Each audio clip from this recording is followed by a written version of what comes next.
आरक्षण में धांधली का आरोप। सपा ने भाजपा सरकार पर पीडीए समाज के अधिकार छीनने का लगाया आरोप। बरेली समाजवादी पार्टी के जिला अध्यक्ष शुभलेश यादव ने प्रेस वार्ता कर भाजपा सरकार पर दलित, पिछड़ा और अल्पसंख्यक पीडीए समाज के संवैधानिक अधिकारों के हनन का आरोप लगाया। उन्होंने कहा कि भाजपा सरकार संविधान और लोकतांत्रिक मूल्यों को कमजोर करने का प्रयास कर रही है तथा सरकारी नौकरियों में आरक्षण के नियमों की लगातार अनदेखी की जा रही है।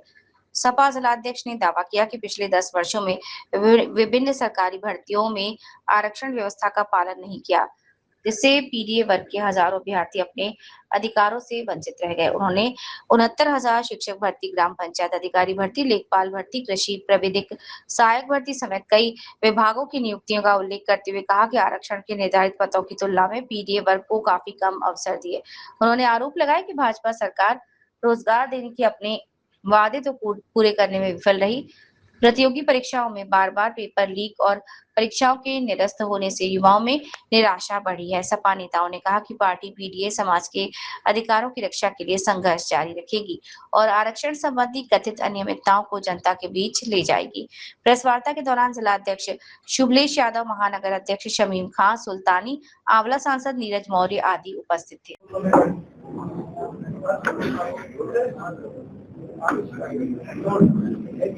बड़ा आरोप है कि आरक्षण की लूट हो रही है। किस तरीके से लूट हो रही है, किस तरीके का आरोप है आपका सरकार पे? देखिए, जब से भारतीय जनता पार्टी की सरकार आई है, लगातार भारतीय जनता पार्टी की सरकार दलितों, पिछड़ों, अल्पसंख्यकों के खिलाफ काम कर रही है और आरक्षण जो बाबा साहब डॉक्टर भीमराव अंबेडकर जी ने संविधान में दिया था, वो आज आरक्षण पूरी तरह से लगभग खत्म कर दिया है। और आज लोगों को बड़ी चिंता है, पीडीए के समाज को बड़ी चिंता है। और जो बाबा साहब डॉक्टर भीमराव अंबेडकर जी ने कहा था, ये संविधान कितना ही अच्छा क्यों ना हो, लेकिन लागू करने वाले लोग अगर अच्छे नहीं हैं, उनकी नीयत अच्छी नहीं है, तो अच्छा संविधान भी अच्छा साबित नहीं हो सकता है। तो उस बात पर आज हम लोगों को ये महसूस हो रहा है कि डॉक्टर अंबेडकर जी ने जो बात जब कही थी, वो आज बिल्कुल सही साबित हो रही है। और इसीलिए पीडीए समाज के लोग अब ये मानने लगे हैं कि जब तक ये सरकार है, तब तक हमारा हक हमें नहीं मिलेगा। इस सरकार को बदलना जरूरी है। और उत्तर प्रदेश की जनता ये महसूस कर रही है, दलित, पिछड़े, अल्पसंख्यक, कुचले, दबे सब लोग ये तय कर चुके हैं कि 27 में उत्तर प्रदेश में समाजवादी पार्टी की सरकार बनाना है, तभी उत्तर प्रदेश में लोकतंत्र बहाल होगा। सर, आपके विधानसभा क्षेत्र में खाद नहीं मिल रही है, खासकर सहकारी समितियों पर, खासकर उसमें ब्लैकमेलिंग भी की जा रही है, तो ये आपके संज्ञान में उसमें क्या चल रहा है? देखिए, सिर्फ मेरी विधानसभा में नहीं है, ये पूरे उत्तर प्रदेश और देश में है। आज खाद के लिए दर दर की ठोकरें खा रहे हैं। और बड़े मजे की बात है कि गैस भी ओटीपी से मिलने लगी, खाद भी ओटीपी से मिलने लगी। और हमें तो डर इस बात का है कि आने वाले दिनों में कहीं खाना भी ओटीपी से ना मिलने लगे। तो जनता आंदोलित है और हम लोग रणनीति बना के, जैसा अध्यक्ष जी ने कहा, बहुत जल्दी एक बड़ा जन आंदोलन हम लोग खड़ा करेंगे। सर, एक दमखोदा से सामने आया था कि वहाँ पर खाद की ब्लैकमेलिंग की जा रही है, किसान बहुत परेशान है, वो आपके संज्ञान में है क्या? दमखोदा गाँव जो है, माननीय बरेली के सांसद जी का गाँव है, और उसके बारे में जब आप ऐसी बात कर रहे हो तो इससे ज्यादा और शर्म की बात क्या हो सकती है। आपके यहाँ चीनी मिल की जो जमीन की नीलामी का मुद्दा है, वो बहुत जरमाया हुआ है, आप भी काफी अधिकारियों से मिल रहे हैं, तो आपको क्या लगता है, आपसे क्या ऐसे कोई लोगों के लिए अच्छा लगेगा, ऐसा फैसला आएगा जिससे दोबारा जो है नीलामी हो? और देखिए, पहली बात तो ये है कि आज प्रेस जो है वो आरक्षण के ऊपर है, लेकिन फिर भी जब आपने पूछा है तो हम लोग लगातार किसानों के लिए भी संघर्ष करते हैं और करते आए हैं और करते रहेंगे। हमारे यहाँ की जो जमीन नीलामी हुई है वो बहुत कम दामों में हुई है। और अब जैसे अखबारों से संज्ञान मिला है कि 2 लोग सामने भी आए हैं, अधिकारियों से उन्होंने कहा है हम इससे ज्यादा पैसों में ले सकते हैं, क्योंकि डीएम साहब ने कुछ दिन पहले बयान दिया था कि अगर कोई ज्यादा पैसों का लेने वाला हो तो हम देने को तैयार हैं। अब 2 लोग सामने आए हैं और मुझे पूरा भरोसा है कि ये अच्छे दामों में नीलाम होगी और किसानों को इसका लाभ मिलेगा। पिछड़े समाज, तो मैं ये कहना चाहता हूँ, इनके उत्तर प्रदेश के अंदर तमाम इनके आयोग हैं और हमारे पसमानदा समाज के आईएएस, आईपीएस, पीसीएस और पीपीएस तमाम और तहसीलदार, एसडीएम, डीएम, कमिश्नर तमाम हमारे हैं समाज के। आपने उत्तर प्रदेश में किसी को प्रतिनिधि दिया? किसी जिले का कलेक्टर बनाया, किसी जिले का कप्तान बनाया, एसडीएम बनाया, तहसीलदार बनाया? बरेली जनपद की अगर मैं बात करूं तो यहाँ कोटा 3 है पसमंदा समाज के, यहाँ के इंस्पेक्टर होने चाहिए, किसी थाने में है पसमंदा समाज का? एक भी नहीं है। सिर्फ दिखावा करते हैं। इनकी करनी और कथनी में फर्क है। लेकिन दूसरी तरफ समाजवादी पार्टी के लोग हैं, उनकी करनी और कथनी में फर्क नहीं है। समाजवादी पार्टी के लोग जो कहते हैं वो करके दिखाते हैं। पसमंदा समाज के लिए धोखा है। किसी को कहीं भी प्रतिनिधि दिया हो तो बता दीजिए। पार्टी के उनके नाम पर मुस्लिम परिवारों पे कार्रवाई की और पार्टी के दौरान आपने बहुत अच्छी बात करी। आपको पता होगा अभी जब अतिक्रमण के इन्होंने कहा पीर से वहां तक जो है मुख्यमंत्री की योजना के अंतर्गत चलाया था, तो समाजवादी पार्टी के लोग ही मैदान में थे। और जिस दिन हम लोग गए, जिलाध्यक्ष जी, हमारे तमाम सम्मानित यहाँ नेता, हम सब लोग जिस दिन गए, आपने देखा उसी दिन, हालांकि वो बीडीए का रोड था, उसमें अतिक्रमण कराने के लिए भी ये नगर निगम के लोग पहुंच गए। और वहां तो मुल्क की आजादी से पहले 1942 की ईंट वहां तक मिली। देश आजाद नहीं हुआ तो आप अपना रोड बता रहे थे वहां। तो हम लोग गए, निकले वहां, हमने व्यापारियों का समर्थन करा और उनके कंधे से कंधा मिलाकर उनके साथ खड़े रहे। मुझे याद है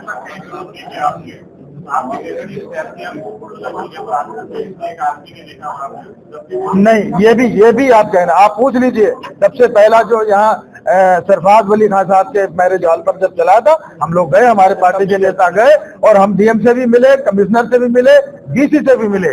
जो हम लोग कर सकते थे वो हमने किया। लेकिन अभी चूंकि आप बहुत अच्छी यहाँ प्रेस हो रही है, आज संविधान तो मान रही है, कहीं किसी को शोकाज नोटिस दिया जाता है, समय दिया जाता है, समय देते नहीं और जाके गिरा देते हैं।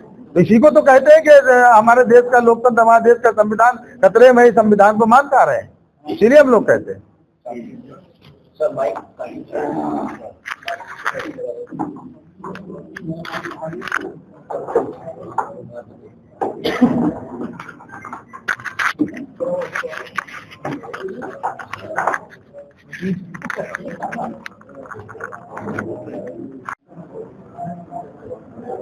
जी, तो सवाल ये है कि आप लोग एक मंच पे आए हैं आज, क्या चिंताएं हैं और जिस तरीके से आरक्षण घोटाले की बात कर रहे हैं, वो क्या चिंताएं वो जानना चाहते हैं।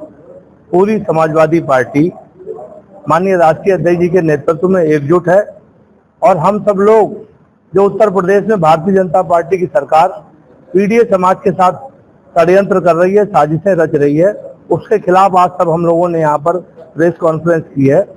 आप लोग सब लोग अच्छी तरह से जानते हैं कि भारतीय जनता पार्टी ना तो लोकतंत्र में भरोसा रखती है और ना ही बाबा साहब भीमराव अम्बेडकर साहब ने देश को जो संविधान दिया उस संविधान में भरोसा रखती है। बल्कि लोकसभा चुनाव से पहले, जो 2024 में लोकसभा का चुनाव हुआ, इससे पहले लगातार भारतीय जनता पार्टी के लोग नारा दे रहे थे कि अब की बार 400 पार। और 400 पार का नारा वो उनका यूं ही नहीं था, उनका जो मंसूबा था, उनके मन में जो बसा हुआ था, वो ये था कि वो देश का संविधान बदल देंगे 400 लोकसभा सदस्य जीतने के बाद। मगर हम धन्यवाद देना चाहेंगे माननीय अखिलेश यादव जी को। उन्होंने भारतीय जनता पार्टी के उस नारे को न केवल नाकाम किया, बल्कि उत्तर प्रदेश में भारतीय जनता पार्टी को दूसरे नंबर की पार्टी बना दिया और समाजवादी पार्टी उत्तर प्रदेश की सबसे बड़ी पार्टी बनकर आई और देश की तीसरी सबसे बड़ी पार्टी बनकर आई। और इनका मंसूबा इस बात से भी समझा जा सकता है कि अयोध्या के इनके सांसद वहां लल्लू सिंह जी ने एक बयान दिया था कि अगर भारतीय जनता पार्टी के 400 लोकसभा सदस्य जीत के आ गए तो हम देश के संविधान को बदलने का काम करेंगे। और इतना ही नहीं, संविधान में जो अधिकार मिले हैं, पीडीए समाज के लोगों को जो अधिकार मिले हैं, उन अधिकारों को भी लूटने का काम भारतीय जनता पार्टी की सरकार ने किया है। इस बुकलेट के माध्यम से हम लोगों ने तमाम सरकारी विभागों में जो सरकारी नौकरियां निकली, उसमें किस तरह से बाबा साहब ने दबे कुचले, जो पिछड़े और दलित लोग थे, उनको समाज में बराबरी का दर्जा देने के लिए जो संवैधानिक अधिकार दिया, आरक्षण का अधिकार दिया, उस अधिकार की खुलेआम धज्जियां भारतीय जनता पार्टी की सरकार में उड़ाई गई हैं। और समाजवादी पार्टी हर स्तर पर जो धांधली प्रदेश सरकार ने की है, उस धांधली को उजागर करने के लिए हर स्तर पर लड़ाई लड़ेगी।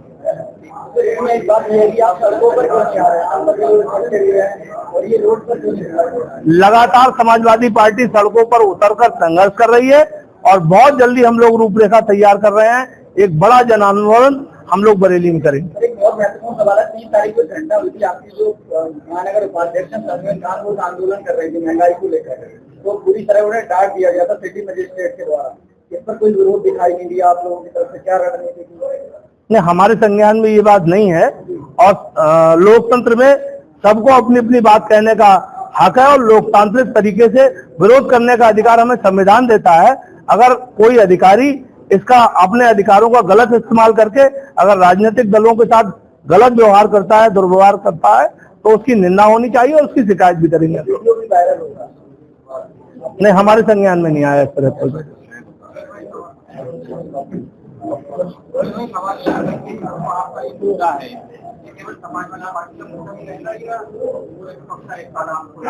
ये केवल समाजवादी पार्टी का मुद्दा नहीं है, ये पूरे पीडीए समाज का मुद्दा है।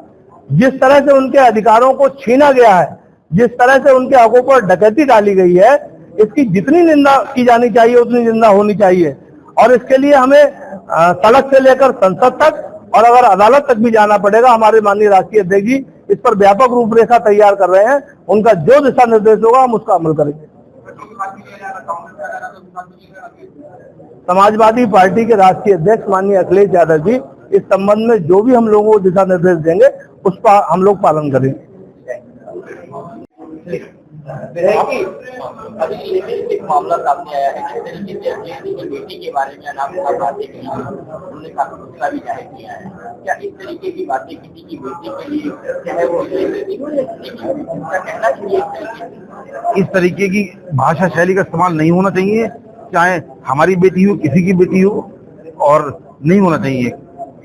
आपने आरक्षण घोटाले की बात की, किस तरीके से इसको साबित करेंगे कि आरक्षण घोटाला? हमने तो आरक्षण घोटाला साबित कर दिया है। हमने तमाम विद प्रूफ हमने प्रेस मीडिया के माध्यम से जो है सबको शाये भी कर दिया, बता भी दिया है और शेयर भी कर दिया सबके सब में विद प्रूफ। उन्होंने तो घोटाला करा है, जबकि 21% आरक्षण है।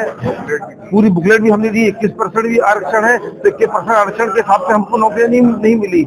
और जो आरक्षण ओबीसी 27% उसके हिसाब से भी नौकरी हमको नहीं मिली है। और ये पूर्व हम आपसे ही कह रहे हैं। आप संविधान की सरकार बताते हैं, इसके बाद संविधान लेकर आप लोग आए, संविधान पे वीजा उठाए, लेकिन दिखाई नहीं दिया। नहीं, लोकसभा में क्यों नहीं असर हुआ? इतना बड़ा असर हुआ है लोकसभा में कि हिंदुस्तान की तीसरी नंबर की पार्टी समाजवादी पार्टी बन गई, उत्तर प्रदेश में पहले नंबर की पार्टी बन गई। ये असर है। और दूसरा असर 2027 में आपको दिखाई देगा कि प्रदेश में हम लोग सरकार बनाने जा रहे हैं, संविधान की शपथ लेने जा रहे हैं हम लोग। यूपी की कानून व्यवस्था बिल्कुल ध्वस्त है। और इस कानून व्यवस्था, अब आप उससे पहले जब आप चले जाइए, माननीय अखिलेश जी की जब सरकार थी तो कानून व्यवस्था देख लीजिए, 15 मिनट के अंदर 10 मिनट के अंदर गाड़ी पहुंच जाती थी।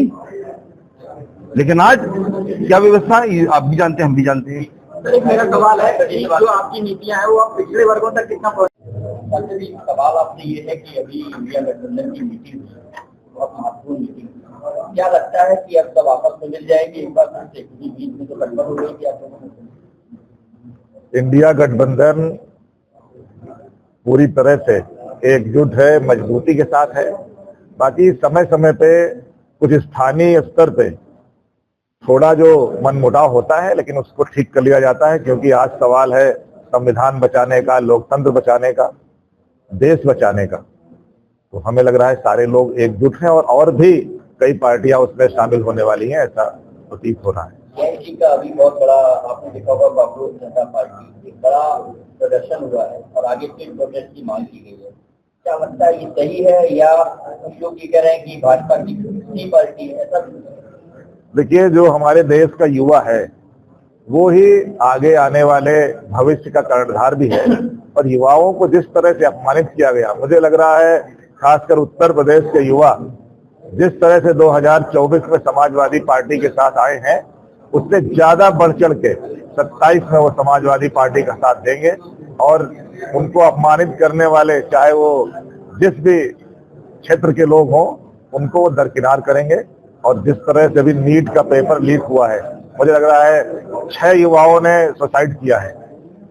तो आज युवा ठगा सा महसूस कर रहा अपने आप को, और इसका बदला 2027 में लेगा, ये हम लोगों को भरोसा है। और हम लोग युवाओं के साथ हैं, उन सब के साथ हैं जो पीड़ित हैं, दुखी हैं, अपमानित हैं।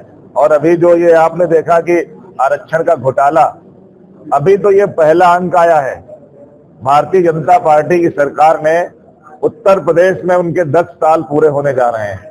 इन 10 सालों में जिस तरह संविधान की धज्जियां उड़ाई हैं, वो एक एक करके प्रमाण के साथ हमारे राष्ट्रीय अध्यक्ष जी ने जो टीम लगाई है वो तैयारी कर रही है, और ये पहला अंक आपके सामने आज आया है। सपा की आरक्षण नीति क्या होगी? अगर आपको मौका मिलता है तो आपकी आरक्षण नीति क्या होगी? जो घोटाले उन्होंने क्या करेंगे, कैसे? जो हमारे संविधान में आरक्षण की व्यवस्था है उसको 60% समाजवादी पार्टी की सरकार बनने पर लागू किया जाएगा। एक और सवाल है कि आपने प्रधानमंत्री बन गए, मोदी जी नेहरू के बाद सबकी लंबी है, पर क्या करेंगे?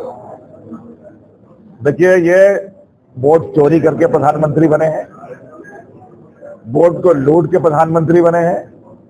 इसलिए जब भी हमारे देश का इतिहास लिखा जाएगा तो इनका कार्यकाल ये काले पन्नों में लिखा जाएगा कि इन्होंने वोट चोरी करके इतने साल का कार्यकाल पूरा किया है।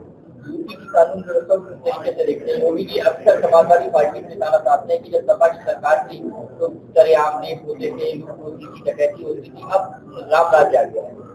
आज जिसके साथ घटना हो रही है उसकी थाने में FIR नहीं लिखी जा रही है। जिस तरह से बहन बेटियों पे अत्याचार हो रहा है और वो थाने पे जाते हैं तो उनको भगा दिया जाता है। इसके बाद भी जो हमारा नेशनल क्राइम ब्यूरो है, अगर उसका आप रिकॉर्ड उठा के देखिए तो उत्तर प्रदेश अपराध में नंबर 1 पे है। महिलाओं के साथ घटनाओं में नंबर 1 पे है उत्तर प्रदेश।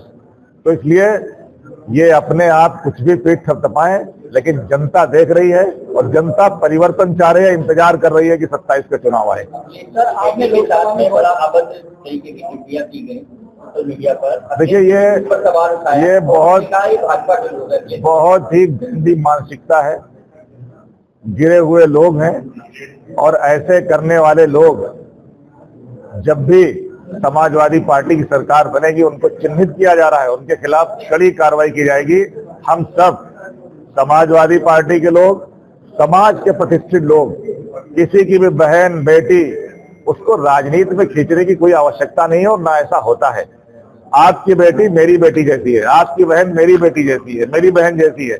जब तक ये भाव नहीं होगा, ये सोच नहीं होगा, और क्योंकि भारतीय जनता पार्टी में लोग जो आज शासन में बैठे हैं उनके तो अधिकतर लोगों के परिवार ही नहीं है। वो क्या जाने कि बहन का रिश्ता क्या होता है, बेटी का रिश्ता क्या होता है।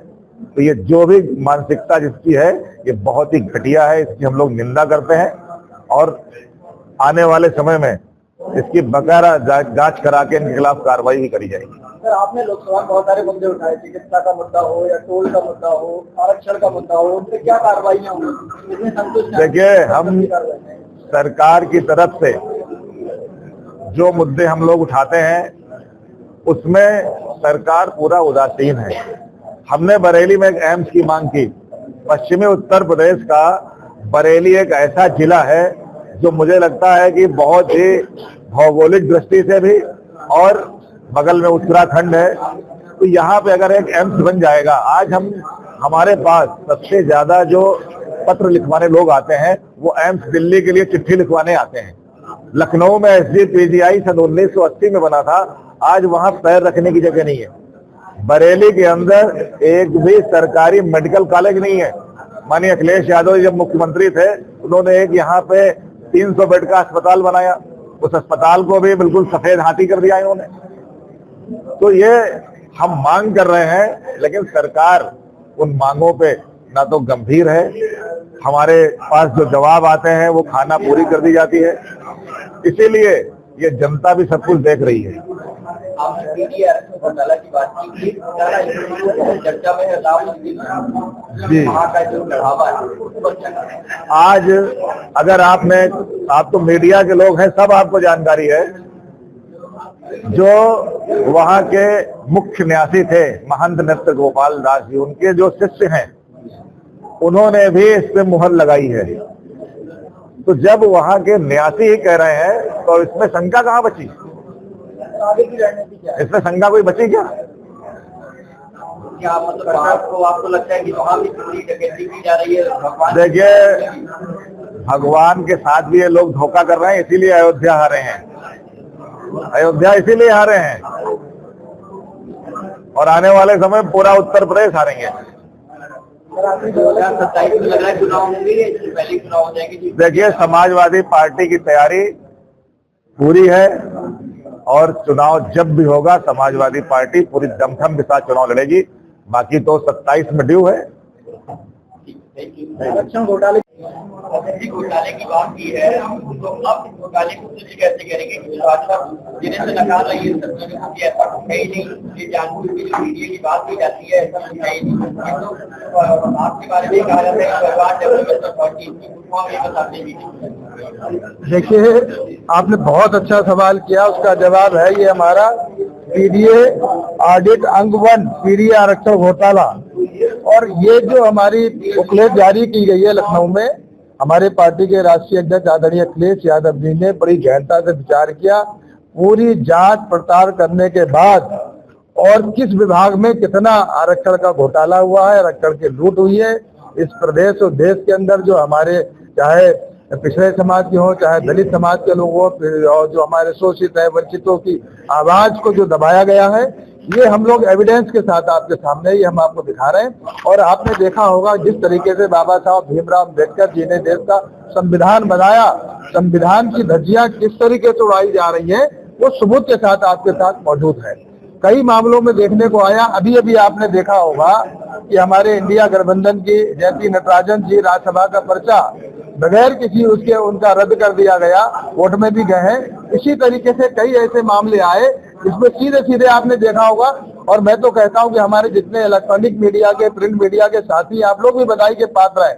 आपने देखा होगा किस तरीके से बाबा साहब ने जो संविधान बनाया, देश की पार्लियामेंट के अंदर उनका मजाक उड़ाया गया। तो कहीं ना कहीं ये हमारे देश के अंदर रहने वाले, चाहे पिछड़े समाज के लोग हों, चाहे दलित समाज के लोग हों, जितने शोषित है, वंचित है, पीड़ित है, इन सब की आवाज है और इनकी आवाज को कभी नहीं दबाया जा सकता। हमारे पार्टी के राष्ट्रीय अध्यक्ष जी ने जो पीडीए का फार्मूला दिया है, उस फार्मूले से हम लोग आगे बढ़ रहे हैं। आज हम लोग पार्लियामेंट के अंदर तीसरी सबसे बड़ी पार्टी उत्तर प्रदेश में हम लोगों ने पीडीए के माध्यम से भारतीय जनता पार्टी को हराने का काम किया है। और मैं आपके चैनल के माध्यम से कहना चाहता हूं, हम लोग 2027 के होने वाले विधानसभा के चुनाव में फिर एक बार हम लोग पीडीए के माध्यम से भारतीय जनता पार्टी को उत्तर प्रदेश से हराने का काम करेंगे। भाजपा एक और मीटिंग कर रही मुसलमानों के लिए, जी। कहना